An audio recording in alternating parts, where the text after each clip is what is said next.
I'm going to review a movie whose only crime was that it was exposed to a deadly fungus. Let's talk about cold storage.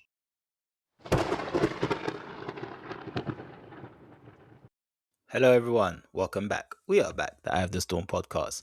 So, today we're going to be discussing or debating cold storage. But before we get into that, you already know what time it is, movie recommendation time. So, the movie that I'm going to recommend you guys is actually a new film. It's called Wasteman. I'll be honest with you. I watched this film, I said it's in my top 5 prison films of all time. This is probably one of the very few films where in climatic moments, I actually feel the climax, and I felt very tense in the first part of the film because obviously the build up to that was very well done, very gritty. From what I know of prison, I've never been to prison, but from what I've known and what I've read, I think it was pretty accurate, the type of insight that it provides, even though this was just a movie. So I would definitely, yeah, this was a very good watch. I gave a solid 8 out of 10. I'd recommend you guys to go and watch it. All right, this week I watched Men in Black, the 1997 original. So Men in Black is one of those movies that was really informative in my childhood, that was on TV over and over again as I was growing up, and it's just one of those, as far as I'm concerned, one of the big classics of the decade. It's a science fiction comedy that follows essentially these secret agents who are essentially immigration police for aliens, and a police officer gets recruited into that, and then the story kind of unfolds from there. And it just holds up. The effects are very late 90s CGI, but they all contribute to the story. They still work. The creature designs are great. The humor still lands. It's very creative overall. The story makes sense on balance. And it's a real shame that they never made another good one. In my perfect world, there would be like 5 Men in Black movies that really get weird about the actual folklore of the Men in Black, which is much weirder than just guys in suits working for the government. Like the actual folklore surrounding Men in Black, like where this idea came from, gets pretty trippy. And I really wish they had leaned into that a little bit, as kind of they expanded the franchise, and they kind of never did. And it seems to me like they never had an idea for a second story. But if you treat it as a one-off, it's one of the classics of 90s sci-fi action comedies. Also, it's one of my tentpole movie, or I don't know what the proper term is, but like to me, Men in Black is what movies were like as I was growing up. Like in 97, I was 11. And so it came out when I was just at the right age to start becoming interested in movies like this. And to me, along with things like Jurassic Park and others, that is just what movies were. And that is kind of why it always feels right to me when I rewatch a movie like this. But unfortunately, not all of them quite hold up when you revisit them almost 30 years later. So I'm glad to report that Men in Black does hold up. And it's worth revisiting. Okay, guys, looks like it's time for the main event. Cold storage. Danny G, please give us your synopsis. So Cold Storage is a horror comedy movie about these 2 people who are hired to work the graveyard shift at a storage facility in the middle of nowhere. And they discover that this facility is essentially built on an old army base. And it turns out that a mutated fungus that is extremely dangerous was stored in this facility and was kind of locked away. And now the containment is failing, and now it's starting to get out. And so these 2 night guards, essentially, together with a special forces person who was originally involved in capturing the fungus and locking it away, who has to come out of retirement to kind of tell everybody he told everybody so. And those 3 have to come together and essentially fix it and prevent the fungus from getting out. Because if it does get out, a lot of people will die, and it will probably not be possible to put that genie back in the bottle. And the story then unfolds from there as they try to accomplish that. So, what did we think of Cold Storage? What I will say, it was a cool and interesting watch. It was cool because I was satisfied with what I watched. Wasn't great, but it wasn't bad. And what I did like, by the way, was because obviously I do know it was kind of like a comedic sci-fi. Obviously, when you got those 2 genres mixed, especially when it comes to the outbreak movies, I like my outbreak movies to have a serious tone. So already watching the trailer, I was like, okay, this was cool, but at the same time, I was like, I'm not really feeling the whole comedic side of things. But when I watched this one, I was really glad with it. They didn't go overboard. They weren't like overly immature. They were pretty normal comedic people. You know what I'm saying? They had moments, especially I never know how to say the guy's name, but Nielsen, the Taken guy's character. Leslie Nielsen. Yes, I never know how to say that guy's name, but yeah, his character, I found him very funny. He made me chuckle a couple of times. But in terms of what made it interesting was the outbreak itself. Watching this, it didn't really feel like the outbreak was dangerous, even though it was because his intention was to spread. But I mean, dangerous in a sense where it's coming after you and trying to kill you violently. There were moments where some of them were trying to like, especially like one of the characters' husbands was, pretty much going after them and trying to do a mad one. Yeah, so there were like moments where they did become a bit violent, but majority of the time they're just running after you to spread rather than running after you to kill you, even though spreading is going to kill you. But it wasn't what I was used to when it comes to outbreak type of virus, fungus, whatever you want to call it, type of films. So with this one, it was just interesting. It was an interesting take on how they did it. So that's why I was like, okay, this is.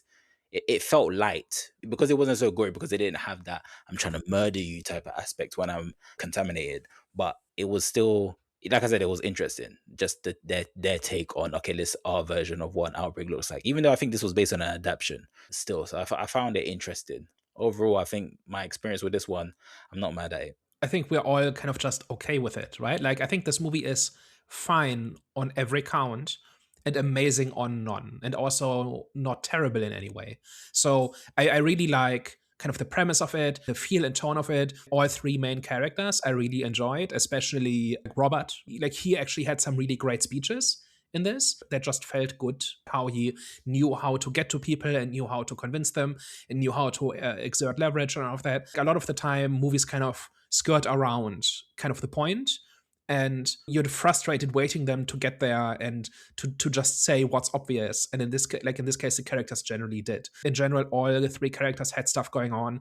They had not so much a motivation because they're all kind of just drawn into this more or less by chance, but they have a personality and they have things going on that inform what choices they make and so on, and that's all great.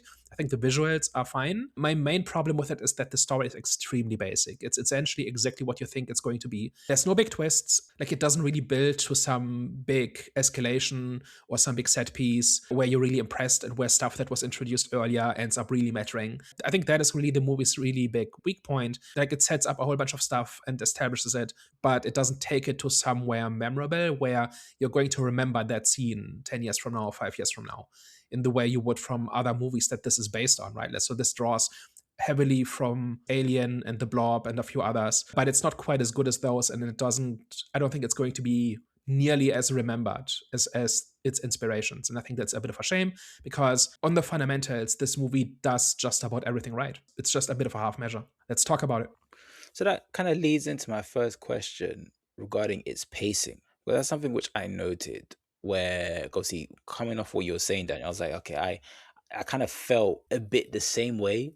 And this is pretty much my question is, how did you guys feel about the pacing? So obviously it starts with the flashback in somewhere in Australia, then transitions straight to the storage facility. I think it was in Kansas or something like that.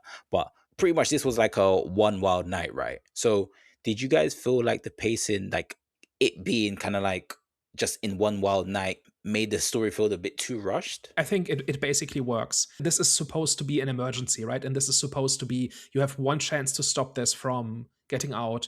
And if you screw that up, the world is doomed, essentially, right? Like, that's kind of the idea. And the two characters, Tea Cake and Naomi, they realize what's going on. They trigger the alarm. Robert shows up. He knows what to do. He's been preparing for this the entire time, muttering to himself, I told you so. Because Robert knows what needs to be done, they do it. So I don't know that the story would have been improved by dragging this out over a longer period of time, and like how that would have looked, and wouldn't that have been an issue where shouldn't the fungus have gotten out at this point, right? Because it's so resourceful and it's so difficult to contain, and it will always find a way. Like, we see this in the opening sequence, right? Where it just eats its way through the soul of the boot, and that's how it gets the scientist, and that's game over, right? One of the sequences I liked in this was where we get the cockroach cam, where we see how it infected the cockroach, and the cockroach got out and it got to the car, and from there it got into the trunk, and from the trunk it got into the cat, and then it kind of started spreading to humans from there. So this thing is so impossible to contain unless you outright just torch it, that I don't know how you could have this spread out over several days. I see what you mean. So what about the ending? Had you feeling like, okay, this was underwhelming? So the main thing is it's a question of payoffs. where there's a whole bunch of stuff established in the first two, mostly in the first act, but a little bit into the second act as well, that sets up how the fungus operates and what it does to infected organisms. And then we spent a bunch of time, actually, a pretty much a perfect amount of time. I didn't think it was rushed or dragged out or anything like that. When Naomi and Travis get to know each other and they kind of explain their backstories to each other, but in a pretty organic way. And they are curious and smart and they are bored, and so they're willing to push this, but then they immediately realize what danger they're in. But like this entire sequence where we learn about their backgrounds and what they care about, and we learn about what the fungus is like, there's a bunch of stuff there that ends up not being paid off. So for example, the one thing they actually took from real science is this idea that the fungus kind of hijacks the brain and then makes beings go up as elevated as possible, and then it spreads its spores across a larger area. We see that several times in the beginning, right? Like there's this really haunting image when they get to the roof of the village in Australia, and the entire town was infected and was made to climb to the roofs, and their chests just burst open. And then when the scientist gets infected, she shoots herself the second she realizes what's going on, because she knows the fungus is going to make her spread it and it's going to stop with her, essentially, right? But that does not really end up mattering at all, right? Like at one point, Robert remarks about how the infected animals are not climbing, and that means it's adapted, but I didn't feel like it had a new strategy. The infected people just kind of walked around, and there was the projectile vomiting that we've seen in a bunch of movies like this. I didn't feel like there was a plan there, or like a method of attack that had evolved or adapted, or that was building towards something. They just become standard movie zombies at that point, where they try to infect the living and you have to shoot them, and it's kind of it. I was just gonna say, I felt like it felt more of an eradication rather than like a planned attack, not planned attack, but an attack, for example, going off before, because it felt like whenever they were infected, their number one mission was to spread and commit suicide straight after. So then that's why I said I didn't really get the violent vibe from them at all. It just felt like they were just, like I said, they were just trying to spread, and as soon as they spread it, they've served their purpose and kill it, and kill themselves. I kind of hear what Daniel's saying in the sense that obviously like the setup of it was it's meant to be like this intelligent virus. It's meant to be this intelligent thing. And what would be a more satisfying kind of payoff would be to see its strategy evolve into something more than just a standard. Like you can look at that and you can just kind of, and it, you know, when I say standard zombie sort of movie experience, not in a sense that, you know, the infected are violent, but in a sense of they're just kind of there and they just need to be shot to be killed, and they're not doing anything amazing, or they're not doing anything out of the ordinary to try to make itself spread, or like, you know, have learned or adapted to make itself spread. And even like the two that were infected and they're being escorted out by the really annoying guy in this movie, they're being escorted out of the building. At no point do they like try to, you know, if this is a virus, then they probably don't really care about the host too much. You would think it would try to latch onto him, and then that would like spread it to one further person, and then you're kind of building from there, and then you have control of another person. But I don't know, it just became a bit too generic. It's not so much about it not making sense, because I think what's happening makes sense. It's more like, could you have come up with something more interesting? The fungus is not exactly intelligent, but it kind of just has a strategy about how to get itself spread. And we see that several times in the beginning, and then Robert remarks on how, oh, it's adapted, but we didn't see it adapt. And also, there was not an escalation where the way the fungus behaves or the infected behave has changed now, and it's upped its game, and something more interesting is happening, and the main characters have to respond to it and have to figure it out. One example that just popped into my head is, what if it learned to hide the infection so that people were being evacuated by ambulances? But, you know, and that's how the virus spreads into a place that is full of people, vulnerable people, right? So just as an example of how the rules could have changed, like halfway through the story, where the fungus shows that it's adapting to its environment and it's changing its strategy, and that just would have made it even more dangerous, and overcoming it and defeating it would have been all the more rewarding and impressive. And just didn't feel like that was happening, right? Like, it's obvious when somebody is infected and you kind of just shoot them. You just need to know what's happening, and once you know that they exist and once you have a gun, that's pretty much it. I hear what you guys are saying. It's just that I think, like, when I was watching this, I just think that approach was intentional. Like, I didn't get the sense of, because, you know, a lot of the times when there's viruses, infections, and just like a spread of a virus, a lot of the times that virus itself is very smart. It adapts. Whereas this one, it just felt like it was intentionally basic in terms of it's like it had a command. Like it literally had a command, and the command was seek, spread, and end. It felt like it was so basic that I didn't really get the vibe that it was trying to adapt and it was trying to be smart. It just felt like, because even when the flashback, I think it's from how the one of the first character got it was because it spread first. It was through her shoe, right? She Yeah. ended up, yeah, exactly. So the way that happened, it was more so like the virus was more so responsive rather than the aggressor, the attacker. It was like if you ended up touching it, you're pissed. It just felt like the virus didn't have a plan, if that kind of makes sense. It's a fungus, right? And it's not smart. It doesn't reason. It doesn't make decisions.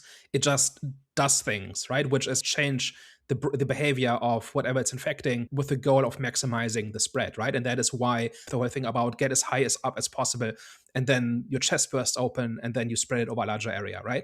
I'm just saying, from a story perspective, from a escalation perspective, it was kind of lacking. Another thing that never really mattered is, for instance, Naomi and Travis's histories, because they all have like tough histories where like Naomi made a mistake where because she got involved with the wrong guy at age 18 and is kind of paying the price for it now because her life is harder because of those choices, right? And Travis hung out with the wrong people and so got into prison. And so we have a very clear theme here of living with the consequences of the past, which is then reflected in Robert, where he didn't make the mistake, but the government made the mistake of just locking away this fungus with inadequate containment measures and just forgetting about it, which I think makes no sense at all. Because if the US government is anything, it's paranoid about security. So the idea that it would just lock it away and forget about it and not care and even obstruct like attempts to contain it makes no sense to me. But anyway, that's again living with the consequences of past mistakes, right? Or bad choices in the past, right? So there are all these things being set up, but I didn't feel like it ended up mattering in the final scene, right? So one example of this is how Robert is getting too old for this shit. And so he throws out his bag when he tries to shoot the zombie. He basically has to be carried away by his friends, right? And so the fact that who is it? Is it Trini, like his old partner, right? Like she's been keeping the nuke in her son's basement, and apparently her daughter-in-law hates her, and so she's been sneaking into this house to get to the nuke, and that ends up not mattering for anything. And then she says in the end, you do this. I'm not involved. I'm retired. Whatever it is. And then she shows up at the right moment to help them drive away, which also is uncaused and unearned. And then Robert needing help to complete the mission because he's too old for this, and he threw out his bag, ends up also not really mattering because they just drive away, and and another one is the timer on the nuke, which is flaky, and so it's uncertain when it will actually go off, but it goes off at exactly the moment where they're just outside the blast radius by down to the meter. None of it comes down to a character choice. None of it creates problems, like real problems for a character that they have to deal with.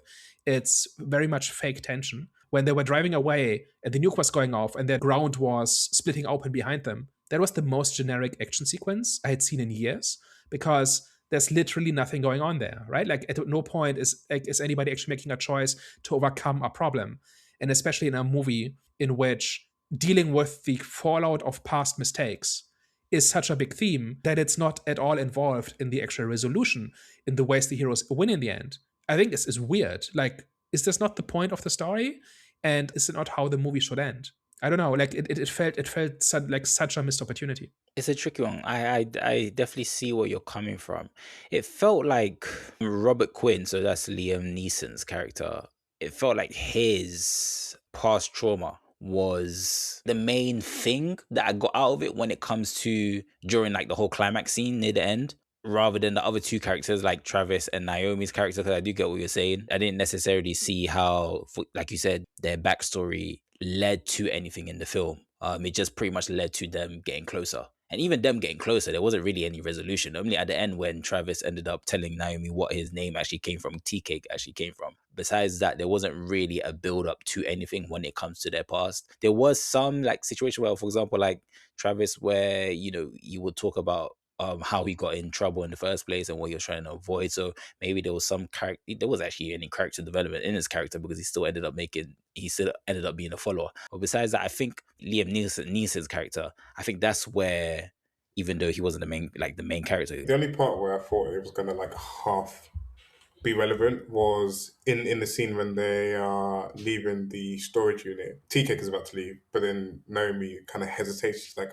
I have a daughter like to kind of think about, and like she kind of is questioning whether she goes to like risk her life for the sake of like saving others. That was like kind of like the only moment I was like, but it doesn't last too long, because you kind of know that she's gonna go and help anyways, because it's not that type of movie. But it was just kind of, how I was gonna say interesting. I don't think it's like too deep, this movie, but that was like kind of like an interesting character moment. Where it was a bit like, oh, she's kind of thinking about her daughter and like thinking about herself and questioning whether putting her life at risk is for the greater good and this and the other. I thought that was like somewhat interesting, but ultimately, there's no threat of her ever not being involved in like the final action sequence. That's kind of what I'm saying, that like they are putting all of these pieces into place, and all of which I like, right? Like I like both of them. I like all three of them.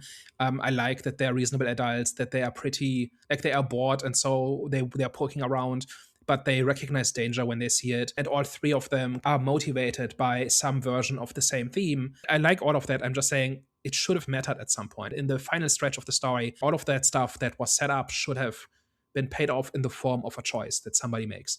In the form of the way you actually overcome this is to either overcome a fear or to make the right choice against all your instincts, or something like some variation of that, right? And I'm just saying, if this was just a dumb action movie, then all of those pieces are kind of a waste of time. If we're spending so much time on establishing all of this, then what are they for? If not to be used as a toolbox in the final act.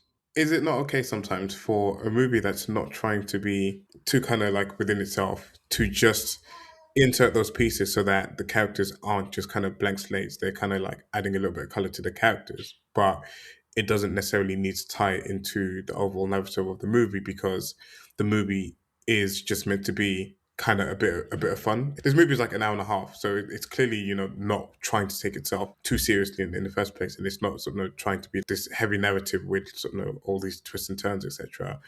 Is it not okay for a movie just to these are the characters, here's some information about the characters, and this is just how the movie's going to play out, and it's going to be a bit of generic fun. It's going to be something that people are used to and like people have seen before, and we're just going to present it in this different coat of paint, and hopefully people just have a good time watching it in the cinema. And that's pretty much more or less what I expected when I walked into the movie, based on the trailer and how it presents itself, because this looked to be like a sci-fi action comedy with a thin coat of horror on top, in the form of kind of the fungus zombies, right? And it is kind of that. But then why are you spending so much time on all of this, right? First of all, why spend so much time on it? Secondly, I'm convinced it would be a more compelling and interesting and memorable movie if we had the big action spectacle showdown in the end, in which the fungus gets defeated, but it's rooted in the character stuff we've set up in the earlier acts. I'm fully convinced that makes a better story. That does not mean it has to become a slow, introspective character piece. You can still have your lighthearted action. I'm just convinced that the story is more interesting if the specifics of how these characters interact with the threat of the fungus and the zombies and all of that, if that is rooted in who they are as people and what their problems is. Like we have this in movies like Jurassic Park, Twister would come to mind. Even like Men in Black was my recommendation this week. Like even that is the very embodiment of lighthearted sci-fi action comedy. But everything the Will Smith character and the Tommy Lee Jones characters do is rooted in who they are as people and what they want and what their history is. And that informs their choices and decisions. And any big or any good action blockbuster has this. And if you don't have this, then it's just stuff happening on screen. Like I couldn't tell you what the last act was about other than the heroes win. But why is that interesting?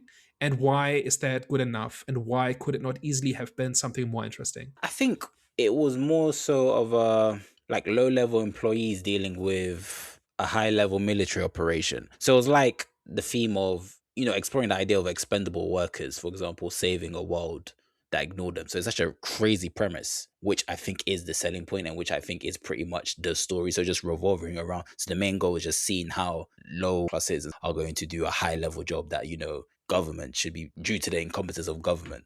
And a lot of the times it is whenever there's the incompetence of a government, it is at our consequence of, you see, a civilian consequence. So we're actually seeing this at the forefront. That is what this is about, right? Both Naomi and Travis are completely out of their depth, right? Like they have no idea what this is going on. And we see them kind of put into this situation after we've seen the experts fail, right? I think one of the things that this does quite well is there's a long opening sequence, right? And set in the 90s when the fungus is first discovered, and the entire sequence in the Australian town. And having the world-class jet-setting PhD expert fail so completely and so quickly is a good way of raising the stakes, right? And then we have these schlubby underdogs who just want to live their lives and who are just trying to do their job, and whose main worry is, for Naomi, is her kid okay? And for Travis, will he lose his probation over this, right? So these are very small, everyday, relatable concerns, and then you throw a character like this into that kind of situation. I think that is the joke, and that is what this is about. And then Robert is a little bit different, where he's like this grizzled veteran of a secretive government agency, so he's not an underdog exactly, but he's still at the bottom of the totem pole, right? He does not give any orders, he has to convince people, and it's pure luck that he runs into somebody like Abigail, who is as idealistic as he is or used to be. And without that, the entire system is just failing them all, right? And Robert has to plead with everybody to just do their jobs and prevent disaster. That makes him an underdog as well, right? So I think there's a whole bunch of stuff going on here that leans in that direction, and that kind of orbits this idea of you're living with the consequences of your mistakes in the past, and there's nobody who will save you, nobody who will fix it for you, right? When Naomi and Travis call this hotline, right, of this emergency service, this agency, they think initially that this will fix everything, right? Just call the SWAT team or whatever, and they will take care of it. And then they realize that it won't, that they have to do this themselves. And one guy, in his 70s, shows up, and he's got a bad back, and he needs you to carry the nuke for him. That's your situation. You're going to have to fix this yourself. Part of why I'm not writing this movie off as just trash, or the reason why I was hoping for a little bit more from this movie, is that all of this stuff that is set up in the first half, Acts 1 and 2, there absolutely is something going on, and it's deliberate, and it's setting up stuff that has a thematic core to it, where it's multiple themes that are reflected in multiple characters in overlapping ways and all of that. It's actually quite well done. And then the ending ignores all of it, and it's just a big explosion, and they get a medal, and the bad guys go to jail, and Naomi and Travis get together. You know what I mean? It's all a little bit easy, it's all a little bit neat, it's all a little bit without conflict, and without, it's unearned. That's what makes it unsatisfying to me. You know what it is? And this is why I keep saying I think this was intentional, because I actually think the build-up was just survivors surviving a fun night. It first started off with them looking for fun, and obviously it was a bit crazy. But all in all, low-key, they got the fun that they wanted, because obviously they were emphasizing on, Naomi was emphasizing on this is the most fun that she's had in her life. Travis was asking questions like, do you regret being a mother, etc., etc. So you could tell she was looking for that excitement, and she ended up getting it. Because even the way that it ended with them two, playing with Naomi's kid, it didn't feel like these characters went through life or death, even though they were going through life or death. It didn't feel like it was the stakes were mad high the way that they were just acting near the end. It felt like what they were giving off was just a fun night. I think you mean exciting rather than fun. Yeah, sorry, exciting. Right. You're right. Wrong choice of words. Exciting rather than fun. It's a bit like living through a hurricane or something like that, right? You're not having fun, but it is exciting, and you're going to remember it for the rest of your life. You know what I mean? Yeah, it's something like that. Yeah. No, but I see your point. Do you guys feel like it was? I wouldn't say there was a dig, but it was. Do you feel like they were trying to critique institutional competence, so pretty much like the government, with the whole negligence? I don't think I saw that. Not anything that you wouldn't see in any other type of movie. I don't think there was a specific narrative to that's going to be the point of the movie, to kind of critique some of the incompetence of people in office or the government. Like you guys said, it was it's almost like we're having to kind of clean up the kind of government's mess a little bit in a sense of kind of sort of how the movie played out and how the story unfolded. But I think when I kind of like look at this stuff in movies, is it intentional, or are you doing it just to add some type of like stake or some type of tension, or something to the narrative? And for me in this movie, it was, I felt like it was there for the sake of being there, as opposed to it really being intentional. You can recognize like elements of it, but I wouldn't say it was like a point that was trying to be made. I think what it's supposed to kind of invoke is the idea of course, the government is incompetent, right? And we have the same idea reflected with the manager, right? Who's not only completely useless, but is actually causing trouble and is actually a criminal, right? Who's using that storage facility to store his stolen flat screen TVs. So this idea is there, but I don't like if you wanted to make a point, you would kind of build on it in some way. So actually one thing I quite enjoyed was whenever Robert was trying to wrestle with the organization, right? Because he was like the one sane guy and he was just trying to get them to do what was right in terms of containing this thing. But it just doesn't make sense to me because it's apparently classified as extremely dangerous and they had a bunch of security measures that worked well for 30 years. And if it had not been like literally built into a wall and sold off to some storage company, this would have been noticed, right? Like the only reason this fungus got out is because they just locked it up and threw away the key, as opposed to having it in some facility where somebody checks on it once a year. That part just made no sense to me. And it's not even about like there's parts of this, right, where he wrote a report and the person he sent it to died. And so he never acted on it. And then just the trail just stopped there, right? So Robert did everything right? He wrote the right reports and the right memos, and he tried to, go through proper channels. It's not even incompetence. It's not even maliciousness. It just got lost in the bureaucracy because of a couple of key events. And so it kind of got lost. That's kind of what this is. But if you want to satirize, like, I don't know, government inefficiency or negligence or whatever, then I think need a little bit more. Like one example is here, like a few years ago, there were these massive wildfires, right, in Australia, right, and in California as well. And the reason they got so bad is because they cut the budget of the forestry, where you're supposed to have controlled burns on a regular basis so that the dead wood doesn't pile up. Because if you don't clear it, the next wildfire that happens, and it's guaranteed to happen, is going to be that much more dangerous and that much more destructive and impossible to put out at some point. And if it builds up for 10, 20 years, you'll have these massive infernos that we saw a few years ago. And that was like a government incompetence, right? Because everybody just said, well, nothing's happened for 10 years, so why are we spending this money on this thing that's never happened or that never happens? And the answer is it'll happen eventually. And when it does, somebody else will have to pay the price because you'll be out of office or in a different job by the time this blows up, right? So that is a realistic way in which like government negligence can make a known problem. Like this is not a surprise to anybody. Like it's not like people didn't know how forests worked and the importance of doing these controlled burns and doing proper forestry and that sort of thing. Like to me, like that's an analog here, right? Like where they know this fungus is dangerous and they know what it takes to contain it, and then they don't do it. But then their motive for not doing it should have been something understandable, like this thing hasn't caused a problem in 30 years. Why are we spending all this money on these security measures? We have to cut our budget somewhere, so let's cut it here. That would have made more sense, for example. And there's other things you could do as well. I'm just saying what was presented in the movie about why this happened was completely unconvincing to me. Yeah, I understand. I have to agree. I have to agree. I feel like we've agreed so much in this discussion. Yeah. Even something like, oh, a box got mislabeled and so they lost it, or it's not where it's supposed to be. That even would have made more sense. But this whole idea of they know how bad, how dangerous this is, and it's properly labeled and it's properly contained, and then they just sell it. Let's just sell the facility and just keep it there. I don't know. It just makes no sense at all. Maybe you think, even though it's a dumb kind of like point to make, but because do you think they didn't emphasize it, but because it was in the middle of nowhere, they tried to maybe they tried to use that scenery as a justification for that. Well, I mean, it's in a remote location because. So first, I'm not sure why there's this massive storage facility in the middle of nowhere. Shouldn't you put that in a city where people need it? Yeah.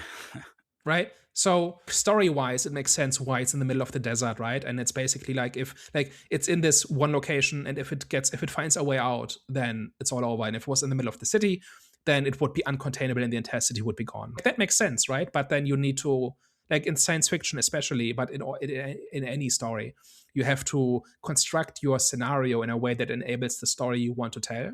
And if you want to tell a story about living with the consequences of past mistakes or something like that, then you need to construct your scenario that enables that. And I just didn't feel like it did that really. Or it would have been much more compelling and interesting if they had found a reason for why this got so out of hand that was a little bit more believable or a little bit more understandable.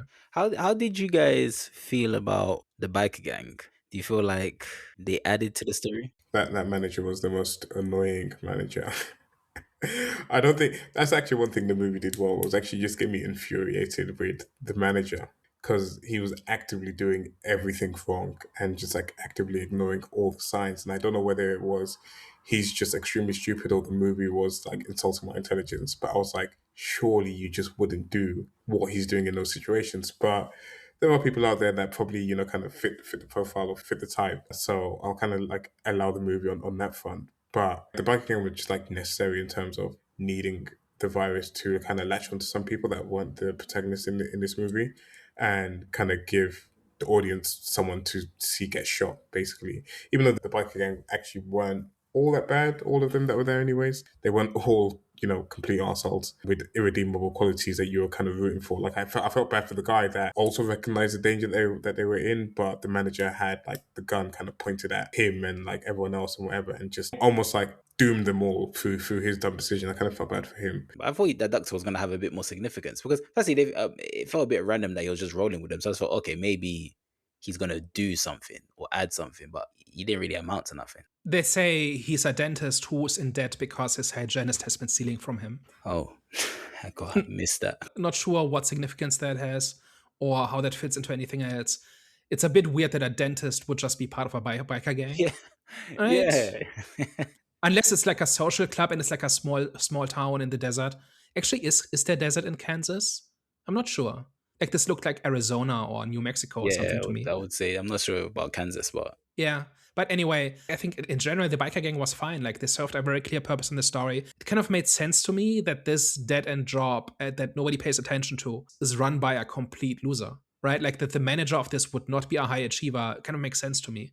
And that he's the kind of guy who is a complete loser, but he thinks he's a genius who is underappreciated by the world. And so that is why he does this whole stolen TVs thing so that he can get his big payday.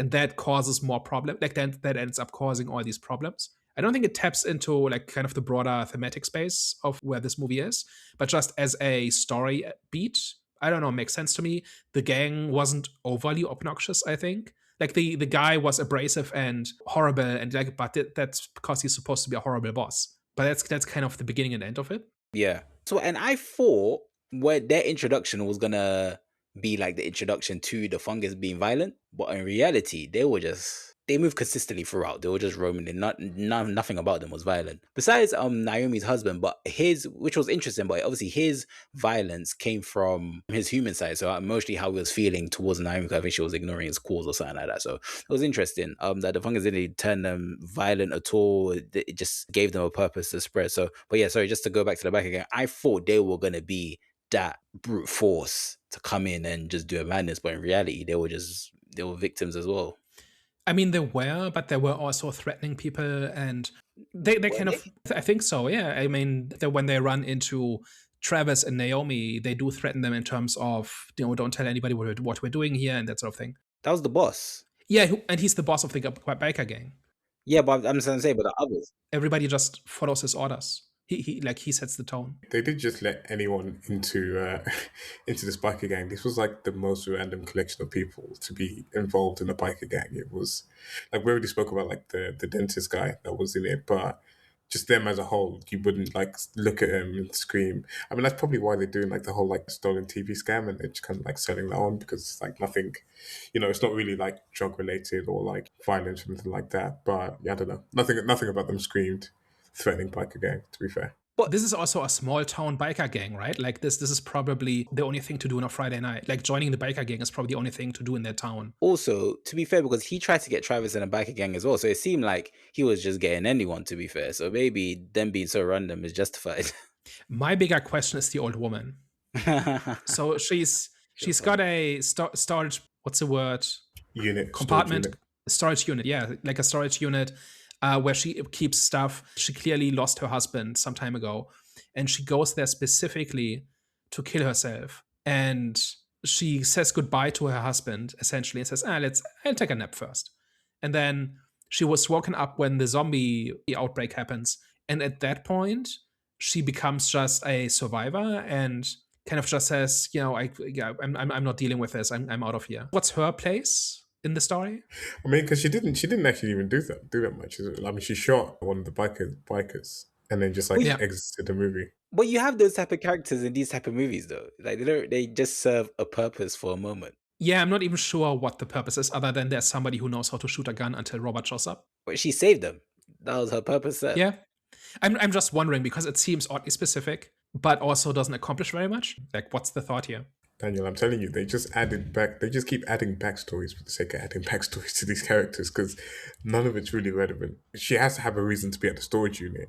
And I don't know why they flesh it out so much to the point where, it's an old woman, she's going to go commit suicide. It's a bit dark, but I think they just like, why is she there? And then they explain it and it doesn't really mean anything. When that whole thing happened, they go out of their way to make it a little bit somber and a little bit heavy when she pulls out the gun and all of that, right? And I said, okay, like, is this movie going to go to places I didn't expect it to go? And then the answer is no. It's not really. It's alluded to. It never actually goes there, but it also doesn't go anywhere else. I wouldn't say it doesn't need to, but I don't know. It is very pointless when you actually like really think about it. It's like extremely pointless because she doesn't do anything and then she disappears and then Rob kind of turns up and he's the one with the gun at that point. It's like, could you have cut it? And what else could you have replaced it with? Yeah.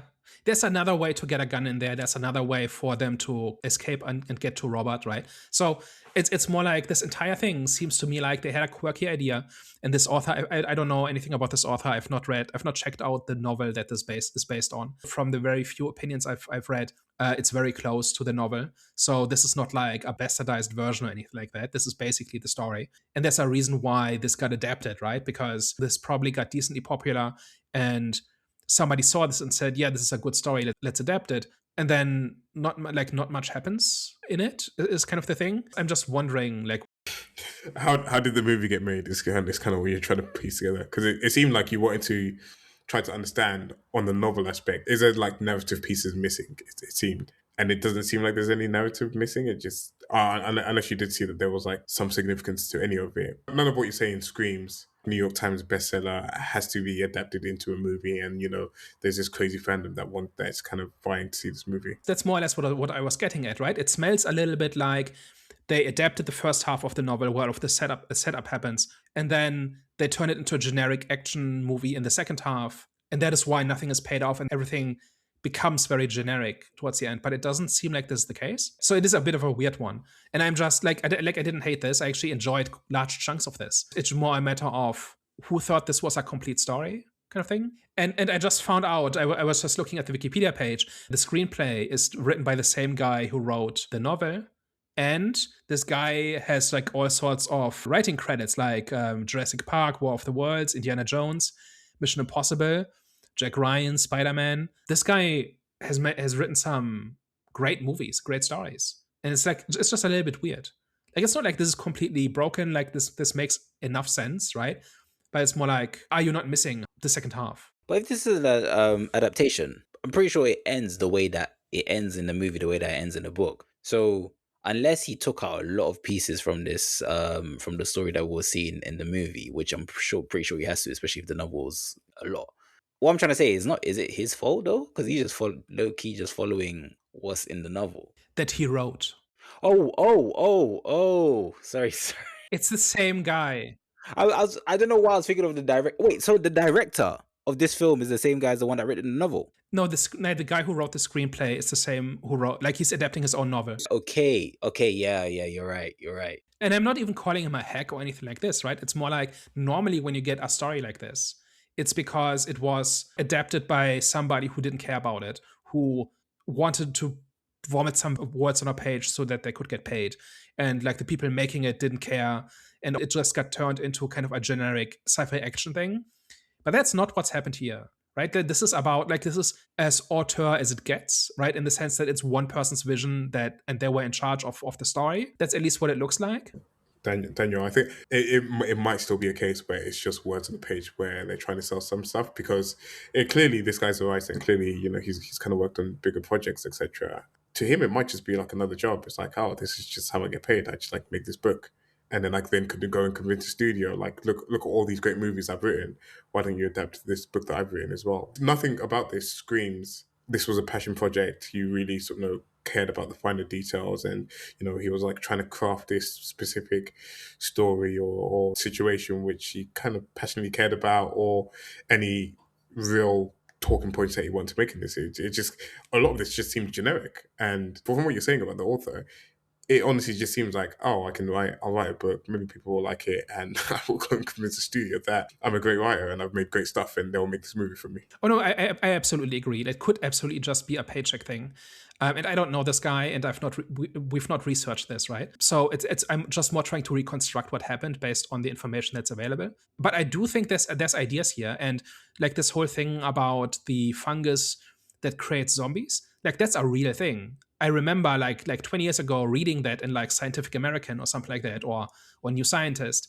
And it's kind of cool. It's like one of those things people knew. And to me, it feels like this is like the start of the story is this guy read that somewhere and said, hey, that's cool. I can make a movie out of this.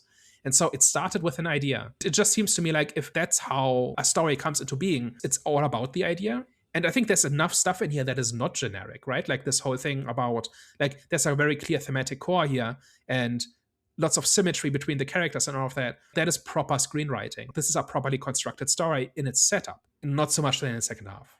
Second half is we have to finish the movie with a big explosion. How can we do that? Like, that's kind of just where I'm coming from with this, because this is above average in terms of what do the major characters have going on and what is it about and that sort of thing, right? Like, we've not talked about Abigail very much, but she's another character who's trying to do the right thing while just trying to do her job. And she sees how the people in charge are letting her down. And so she has to go rogue, essentially, right? The same as all the other characters. There's a degree of symmetry here and a degree of resonance between the characters. And that is not schlock, right? That is not just, let's fill some pages. Think about a generic action movie with generic stock characters. Like, this is not it. I think that is why I'm latching on to the ending so much and how underwhelming it is and how unoriginal and how uncreative it is because the first half made me believe, right, that I was watching a proper story. And then I got to the second half, and like, it's not even that bad, but it's more like, does any of this have a point? Last thoughts. I still feel the same. Still feel like it was a cool film. Wasn't bad at all. Wasn't great at all. It was a satisfying watch. I think the main point is that I wouldn't say it amounted to nothing, but it amounted to, I don't want to say a pointless explosion, but it amounted to an explosion. I'm just cut this short. I'm gonna give this one a strong 6.5 out of 10. Yeah. For me, I feel like we like focused on the end a lot in this review. I mean, we didn't quite touch on some of the better aspects of it. Briefly talked on like the initial setup.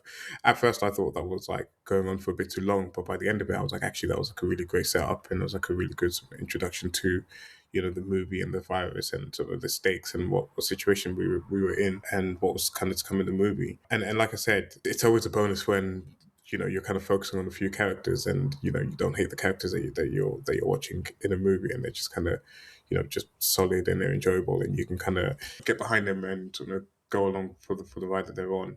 And yeah, there was like decent visuals. I think overall it's an okay time. I think if you catch this on streaming, then you wouldn't be mad that you flicked it on. I don't think it's anything more than that. Probably not worth the travelling out to go see it in the cinema. And funny enough, actually, 2 people walked out of the cinema in the one that I was watching at for whatever reason. They were kind of taking turns leaving the cinema at first, and then eventually they both walked out. So I don't know how much they were enjoying the movie. But kind of despite that, I think it's solid. I think it's quite middle of the road. So I'll give it a 6 out of 10. I've heard other accounts of walkouts as well. This is not a train wreck, right? Like, we've kicked the tires quite a bit in the past hour, but that's because at least I think we're all in agreement that the foundation of this is solid. And it's just, I'm interested in, does the story work? Is this compelling in any way? Is this something that goes on the shelf that is worth revisiting, adding to kind of the rotation of good movies you can enjoy? And answer is kind of yes, but only if you don't pay too much attention and don't expect too much. Like this is inspired by movies like The Blob and The Thing and Alien, and all of those movies are better because they don't drop the ball in quite the same way. This is absolutely something you can put on streaming on a Friday night and have a good time with it. You don't have to sit through it. You don't have to suffer through it. This is actually a good time, but it is just a little bit basic. And I think it would have been very easy to come up with something that's a little bit more involved without changing anything about the movie. Just take the stuff that gets established in the beginning and then doing something with it, anything with it in the second, like in the last act. If you do that, you have a pretty solid movie. Like I would be singing the praises of this. This would be like another Tremors that you can recommend in 20 years. But because it doesn't do those things, I wouldn't. I would recommend a lot of movies before I recommend this, even though I hate nothing about this. Like this is totally fine. So for that reason, it's like a 5 out of 8. Like 5 out of 8 is a little low, 5 out of 7 is a little high, but this is fine. This is a decent watch. I like the characters. I enjoyed spending 100 minutes with them, but that's kind of it. Like there's nothing inspired about this. There's nothing that would make me want to recommend it to anybody or seek it out or watch it again or anything like that. And it's a shame because this has all the ingredients and all the pieces it needs to be almost a cult classic almost. Like if it had gotten a little bit crazier and a little bit more polished and a little bit more compelling, this would have been a cult classic in 10 years. And without that, it's not.